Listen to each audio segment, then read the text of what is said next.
پھر فرمایا جعل اللہ الکعبۃ، بنا دیا اللہ نے کعبہ کو. کعبہ کیا ہے؟ اللہ کا گھر، بیت اللہ شریف. ٹھیک ہے. کعبہ کا لفظ کس سے نکلا ہے؟ کعب سے. اور کعب کس کو کہتے ہیں؟ ابری ہوئی چیز کو. تو وہ مربع گھر، کمرہ جس کے ساتھ حتیم کی باؤنڈری بھی ہے. تو اللہ نے کعبہ کو بنا دیا البیت الحرام، حرمت والا گھر. یہاں کعبہ کی تعظیم بیان کی جا رہی ہے.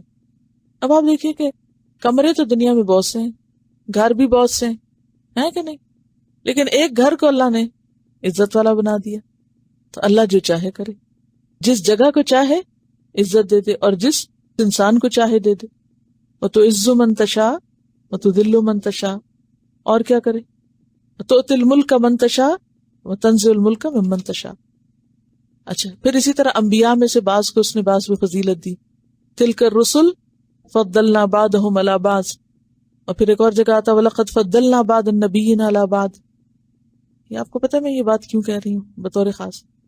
ریسنٹلی مجھے کسی نے لکھا کہ آخر لوگ حضور صلی اللہ علیہ وسلم کو اتنی زیادہ کیوں عزت دیتے؟ سارے رسول اللہ کے بھیجے ہوئے تھے. یہ ایک مسلمان نے کہا. تو اس سے مجھے یہ خیال ہوا کہ یہ باتیں بھی بتانا اور ان کی تاکید بھی کتنی ضروری ہے، یہ سمجھانا بھی، کیونکہ کیسے کیسے وسوسے دلوں میں اٹھتے ہیں. یہ شیطان ہی ہے نا جو دلوں میں وسوسے ڈالتا ہے. تو دیکھیے یہ جو فرق ہے یہ ہر چیز میں ہے، یہ پوری فطرت میں ہے. یہ فرق انسانوں کے درمیان فرق ہے یا نہیں؟ مال کے اعتبار سے فرق ہے، رنگ اور شکل کے اعتبار سے فرق ہے، علم کے اعتبار سے فرق ہے، عقل اور ذہانت کے لحاظ سے فرق ہے نا؟ تو یہ کس نے رکھا فرق؟ اللہ نے رکھا ہے. پھر اسی طرح پودوں میں آپ دیکھیں، فروٹس میں آپ دیکھیں، کہنے کو انگور انگور ہے لیکن فرق ہے نا؟ یہ نہیں ہوتا. کوالٹی میں فرق ہے نا. پھر مختلف سٹورز میں مختلف کوالٹی کا ملتا ہے، اس میں بھی فرق ہے نا. سائز میں فرق ہے، رنگ میں فرق ہے، ذائقے میں فرق ہے. اور کس چیز میں فرق ہوتا ہے؟ ہر چیز میں فرق ہے، ہر چیز میں. اسی طرح انبیاء میں بھی اللہ نے فرق رکھا ہے، یہ ہم نے نہیں رکھا. نبی صلی اللہ علیہ وسلم کو خاتم الرسل ہونے کی وجہ سے جو اعلیٰ مقام دیا گیا، یہ میں نے اور آپ نے نہیں رکھا کہ ہم خود سے خود یہ تصور قائم کر کے بیٹھ گئے. یہ اللہ نے رکھا ہے. اب یہ ایک کمرہ ہے، یہ ایک گھر ہے، اینٹ پتھر کا بنا ہوا، اس کو اللہ نے کیا کیا ہے؟ فضیلت دی ہے، احترام بخشا ہے. یعنی کہنے کو لاجک تو بڑی زبردست بنتی ہے کہ سارے اللہ کے رسول ہیں، اب ایک کو آپ لوگ کیوں اتنا زیادہ امپورٹنس دیتے ہیں؟ اور یہ تو ایسے ہی جیسے آپ کے سارے بچے ہوں تو آپ ایک کو زیادہ امپورٹنس دے، تو یہ تو پھر زیادتی کی بات ہے. اب دیکھیے کہ ٹھیک ہے بچوں کو حق دینے میں برابری کرنی چاہیے، لیکن کیا یہ قدرتی بات نہیں کہ کسی بچے کی طرف رجحان زیادہ ہو جاتا ہے؟ تو یہ فرق تو اللہ نے رکھا ہے بندوں میں. تو یہاں پر کیا ہے کہ اللہ نے اس کعبہ کو محترم گھر بنا دیا اور قیام للناس، لوگوں کے لیے قیام کا ذریعہ بنایا. کیا مطلب؟ کہ ایسی جگہ بنایا جس پر لوگوں کی دینی اور دنیاوی مصلحتوں کا انحصار ہے، دینی اور دنیاوی فائدوں کا انحصار ہے. قیام کس کو کہتے ہیں؟ کھڑے ہونے کو. یعنی جس پر قائم ہیں کیا؟ فائدے، مصلحتیں. کن کی؟ لوگوں کی. کون سی؟ دینی بھی اور دنیاوی بھی. وہ کیسے؟ بتائیے مجھے. ہم سب اس کی طرف رخ کر کے نماز پڑھتے ہیں اور اس کے قریب نماز پڑھنے کا کتنا اجر ہے. پھر طواف جو ہم کرتے ہیں تو اس کے ساتھ ہمیں بھی اتنے سارے ایڈوانٹیجز مل گئے.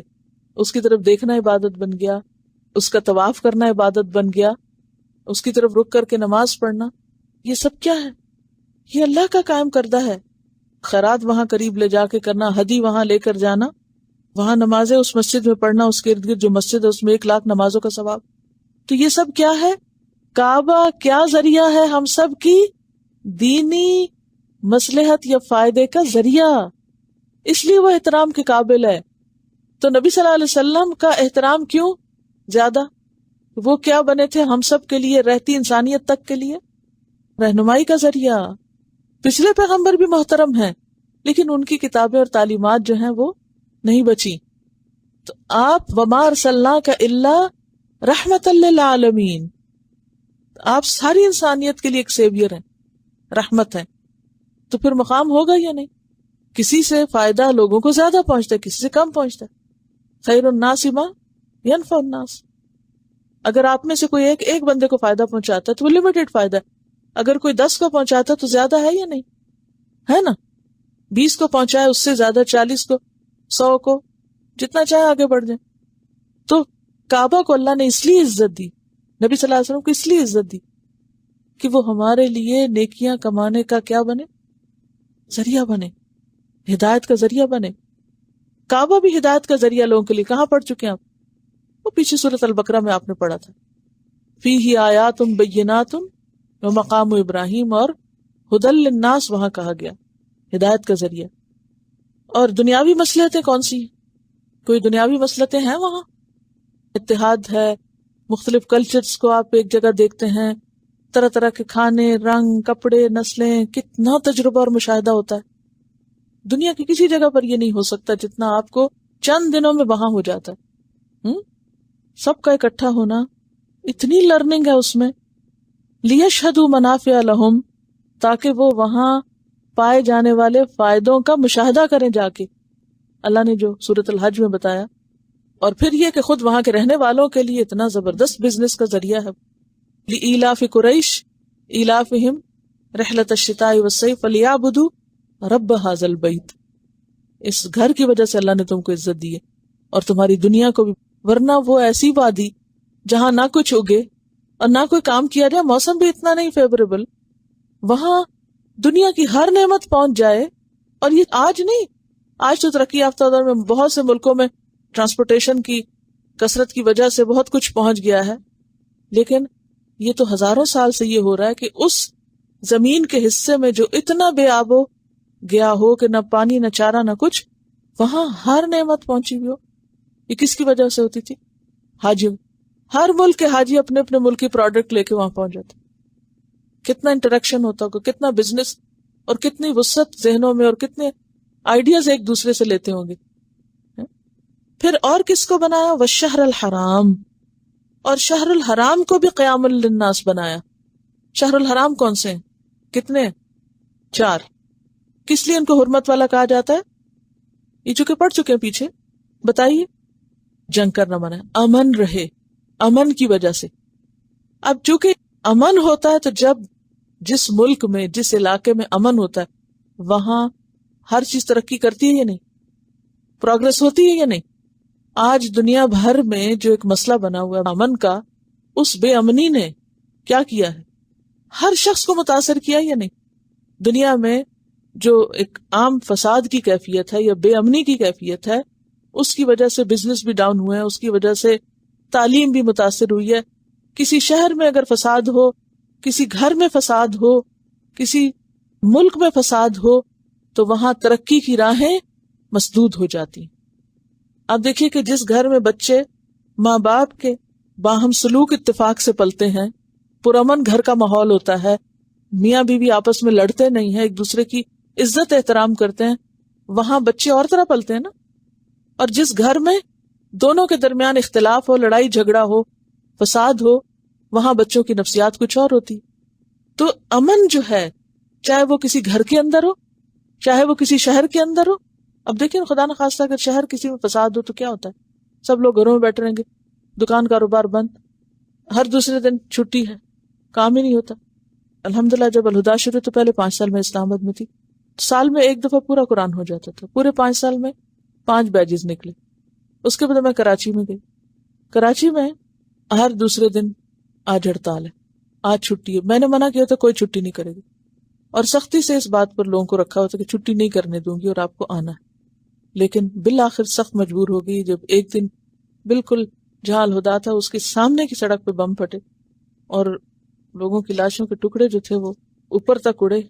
اور اس سے 5 منٹ بعد وہاں پر میں آ رہی تھی کلاس لینے کے لیے، تو ایک بہت ہی عزیز دوست بھی ہیں اور بزرگ بھی ہیں، تو انہوں نے مجھے کھڑے ہو کے پکڑ لیا. انہوں نے کہا آپ جو کریں ہم آپ کا احترام کریں گے، لیکن آج کے بعد آپ کو ہڑتال کے دن کلاس نہیں لینے دیں گے.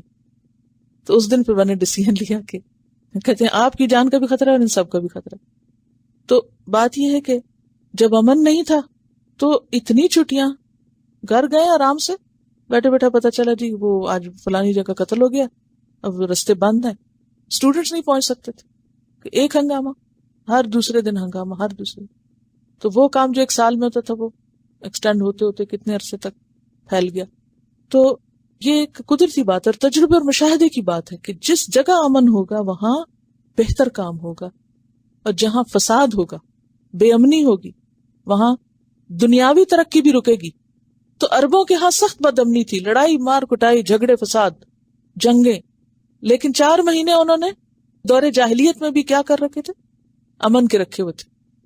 اور اس میں قافلے نکلتے، تجارت کرتے، لین دین ہوتا، اور وہ کمائی کے مہینے ہوتے تھے. تو یہ دنیاوی فائدہ تھا.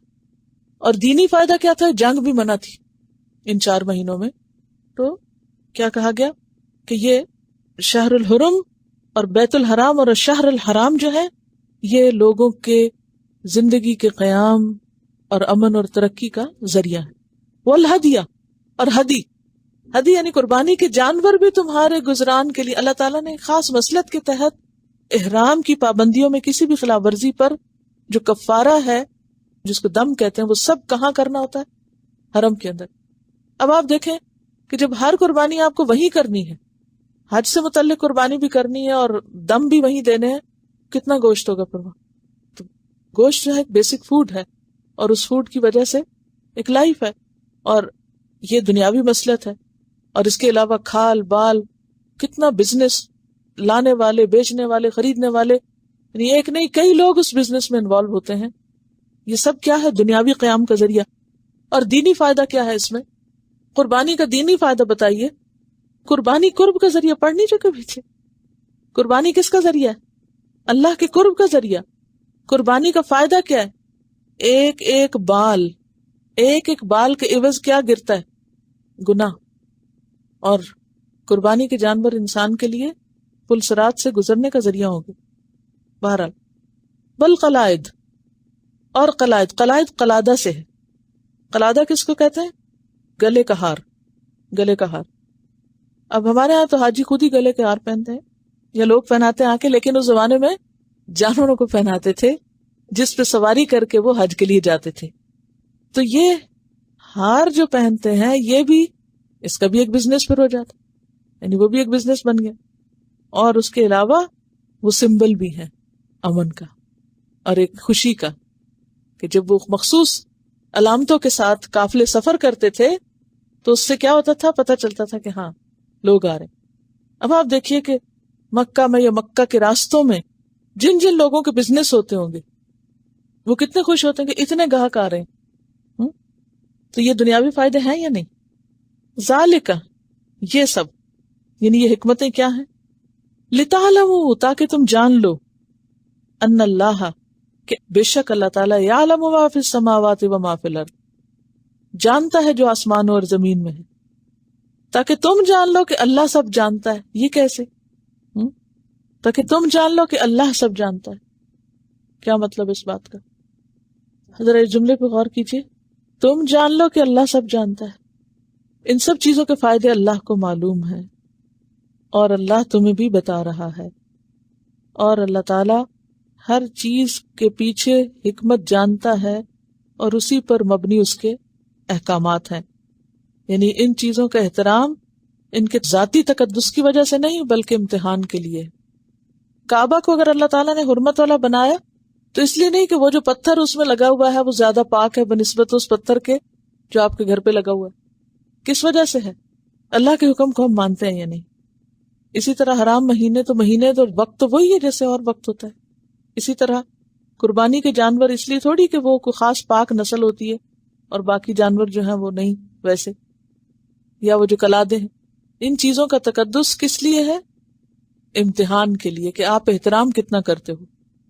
وَأَنَّ اللَّهَ بِكُلِّ شَيْءٍ عَلِيمٌ، اور بے شک یا یقیناً اللہ ہر چیز کو خوب جاننے والا ہے. یعنی حلال اور حرام کا علم اللہ کے پاس ہے، لہٰذا اس نے جو تمہیں حکم دیا اس کو مانو.